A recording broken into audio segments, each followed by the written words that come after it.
We started growing wood furniture in 2015 in a small place in Norfolk.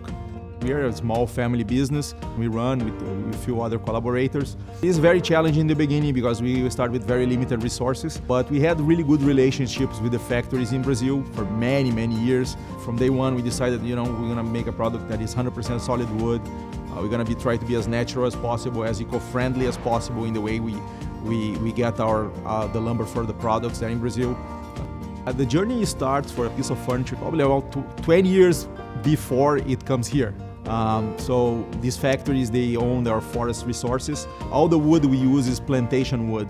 There's no harm to any natural forests in Brazil. Being solid wood is great. You don't have all the formaldehydes that composite panels have, like MDF and particle board. Also here, as far as the products and the finishings, we try to be as natural as possible. After that, the mill, we do all the woodworking at the factories.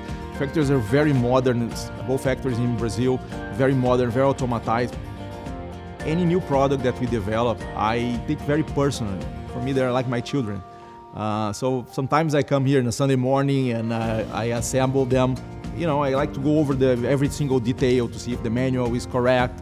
We try to be really clear, step by step, and I think we've been very successful. The vast majority of customers, even people without experience, are accomplishing the very beautiful piece assembly. And if something goes wrong, we have a customer service open for the consumers if there's any damage or any part they need. We're always going to try to take care of the customer until they're happy and they accomplish the fully assembled piece of furniture. When customers open, we get a lot of great reviews. They say, "Oh wow, I was so surprised when I opened that box. The furniture was really beautiful. The wood grain is really beautiful."